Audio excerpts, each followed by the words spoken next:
Hey, Carl F for ProAV TV. Welcome to NAB 2017. I'm at the Atomos stand, joined by Jeromy Young, who's going to talk us through their new Sumo recorder.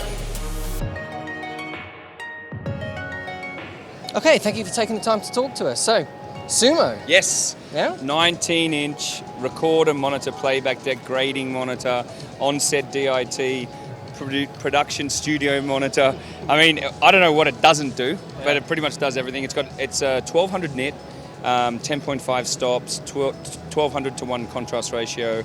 It really does cranking brightness in SDR world, and it resolves all the HDR log curves from all the cameras. Also outputs to any TV in PQ or HLG to really give you that simple workflow of HDR to the masses, or an SDR finish from an HDR log signal, which makes a really, really nice finish. And I think that's what most users are really starting to come to grips with now, is that you record in log and monitor HDR with products like ours, and then you get a better result in SDR finish, even if you're not producing for HDR at that time. Absolutely. I've used this several times just for producing normal SDR content. It's like a very clever lookup table. That's right. That's right. That's exactly what it is. And then we've added all the touchscreen functionality, so you can do things like go through the footage, you can pause, you can do metadata tagging in and out, you can add things like focus peaking or waveforms. I mean, it's just a really, so much easier on a bigger nice screen. It is. I was just telling you, right? It's like an iPad. It was like, oh, do you really need it? Oh, wow, this is pretty cool. Yeah. And when we got this a few weeks ago in the prototype stage, about a month and a half ago, it was very exciting. Cool to just start to use it, and all the things that we've been working on for a long time, like these sliders and stuff, that line, people can understand it. They really can.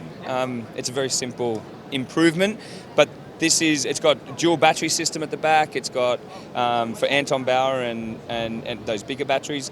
We have quad link, does 4K RAW to Cinema DNG. So it does everything a Shogun Inferno does. Is there anything that it can do more than a Shogun Inferno can?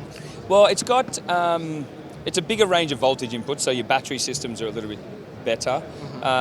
It has a better a more robust construction. So because we've got to be light and portable as much as possible on the camera, we've used a lot more aluminium, and so this is heavier. It's 6.5 kilos, whereas our normal products are about 1.5. Yeah, so it's a lot heavier. It's a lot heavier, but it's also a lot bigger. It's a completely different product. It is. It can be that way. But it's still light enough that with two hands you can actually hold it, like for a director. Trying to remember the weights of monitors of similar sizes like this to use on onset monitoring. Yeah, I think we're about 20-30% lighter than most of those. Yeah. And we worked hard for that, but it's got lots of mounting points around it, because we've had a lot of user feedback on our little monitors that they want more places to put it. And of course you can buy a cage or something for it, but if we've got more on there, you can do things like this, Nato Rails. So the Nato Rails are part of it, or the Nato Rails are a third-party thing that's screwed on it? Nato Rails are a third-party bit that's screwed on. So we've got... It's quarter-inch mounting threads around it, is it? And 3/8. Okay, both. One in the middle, 2 quarters on, and there's 1, 2, 3, 4, 5, 6 of 7 of those around the whole unit. So what was the thinking behind developing this? Because obviously this is something a bit new for you guys, isn't it? It's a step up in terms of size. About a year and a half ago, I was invited. One of the best drone operators in the world for Hollywood movies uses our Shoguns. He really liked the product because he could record, he could check, and he could see HDR on his screen when he was flying. Yeah. Which so he was taking a wireless down. Wireless stream, yeah. But the log was obviously coming in, so he could view it. And so he called up, and I just happened to answer the phone. I answer some sales and support calls on occasion. That was lucky. Yeah, it was. And I'm like, what are you doing? And he's like, I'm doing the Pirates of the Caribbean movie. I'll actually be in the Whitsundays in Queensland, Australia, in 2 weeks or something. Do you want to come? I've been using your product for ages. I'd love to show you how we use it. Yes, please. Yes, why not? So, and then I went on set, and there were literally 50 of these monitors on the set. Directors were coming up to them, they were turning LUTs on and off, and I was showing them my little one, right? And they're like, "This is awesome. If it was that big, I would use it." Right? So that's where it started. It really came from user feedback, which most of our great ideas come from. And so they're not really our ideas, we just implement them for for creative professionals, then that's what we do, right? That's the best way to do it.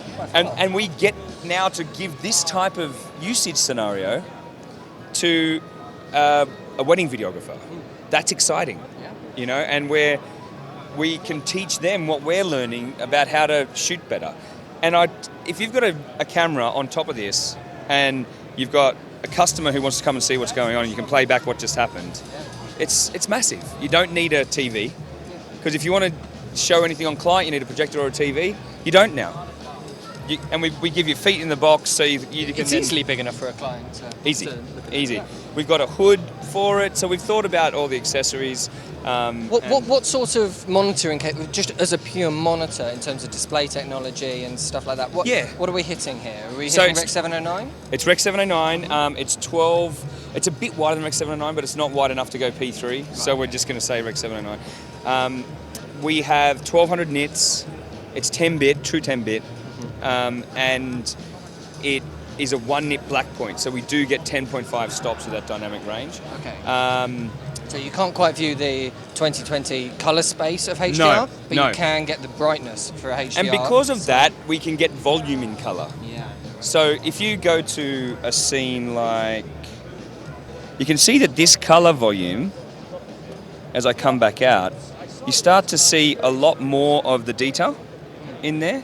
And as I move along, normally, because of the HDR, you can actually map that to be the correct, I think this is S-gamut, Cine. There. So that is what he would have seen, right? There is no way that your eye will distinguish massively between BT 2020. So I'm going to go out and say this. A lot of people will say that's rubbish, right? But Here we go. I will defend it. The reason BT20 has been so talked about is that at the beginning of HDR and at the beginning of trying to do more with the image from these great sensors that have been capturing more color space and light, brightness, that the display technology was so poor in Rec 709 that the color, to increase the color and the brightness stayed where it was a big change. Yeah. It was a massive improvement. So it all became about BT 2020. Okay. That was about 4 or 5 years ago. BT 2020, you must have it, must have it. Color grading, must have it, must have it, must have it. What no one talks about is with the extra brightness range, you get naturally more volume in color. Shine a light on a red piece of paper and then reduce the light from that LED or turn the light off. It'll change, yeah. You get less red, yeah? It's the same effect, exactly the same effect. So I don't think into the future you're going to be seeing, we're going to do it anyway, so people just go, all right, it's got it. It's like ticking Bluetooth or Wi-Fi, even though nothing connected to it 10 years ago on your phone, you know, but you had to have it. You had to have it. So BT 2020 is a buzzword which had massive effect in the Rec 709 SDR monitor world. Yep. It does not have exactly the same... Yeah, I mean, obviously, increasing... it's important to hit the technical sort of white paper stuff of what HDR truly is. But in terms of visibly seeing a difference, which I guess is what you mean. Do you think BT 2020 is going to give you a lot better image than that? Have you seen not a sunset? visually right now. Have you seen a sunset? Absolutely not. Right? That is what he saw. Yep. I promise you. Yep. So BT 2020 isn't the holy grail, but also the BT 2020 models are cracking 20 grand or more. That's the big This is big 2.5, and I'm giving you 98% of it. Yeah, that's huge. I mean, I've been talking to loads of customers who want to start making HDR. They're making it for YouTube. They're making it all for that sort of stuff. And they're small production companies. They're one-man bands, that sort of level. Yes. And they don't have a way to grade it, really, at the moment. No. They could put one of these in a grading. Absolutely. Absolutely they can. Yeah. And you'll see that we say it's affordable grading. We don't say this is a high-end grader because they go, it's not BT 2020. Yes, guys, it's not BT 2020. But it's also not 30 grand. That's right. And that's the message. Yep. So while we're on price... Pricing and availability. Yes, so pricing is $2,495 US. It's £1,995 pounds. Yeah. Not that's bad. Pretty good. Not bad. It's pretty good. Even with the pound that's not going that like much this. Higher than, what's the Shogun Inferno at? So the Shogun Inferno, we've dropped the price. Okay. It's now £995. Wow, that's very low. That's very low. Look at the grin on your face. Yeah, well, we've had good success with it, and we can pass that on. We can pass that on, and I think our sweet spot is that sub $1,000 price point, and and our Ninja Flame has gone at 4K 30 with HDR, 1500 nit panel, same capabilities as this and all the range. We don't get out of bed for less than 10.5 stops, which is 95% of cameras. You know, you got to go right up to Ariland before it gets a bit more than that. And those price points are now, I think it's in pounds, I think it's like £595 for the Ninja Flame. You're at about £200 more for the Shogun Flame. You've got Ninja Inferno sitting there at 4K 60 right next to the Shogun Flame, and then you've got a little bit high. You guys have always been very good at this. Sort of, as product technology moves on, and as you bring out the new things, making the other stuff, because it's all still useful stuff. I mean, obviously, there's so many more upgrades and benefits of going up to this stuff. Yes. But like even the old Ninja 2s, they have their place. Absolutely. If you're using the right camera. Absolutely, they do. And it's not, you know, we need a return on investment for about a year to a year and a half for all the development work we do for a year or a year and a half, right? So that's how we look at it. And once that happens, we want users. Because the more users we've got, the more feedback we get. When I release a Sumo, the more people go, because they love our products, right? We love making great products that people love. That's our internal mantra. And when we deviate from that at all, if they're just good products, people don't love them as much.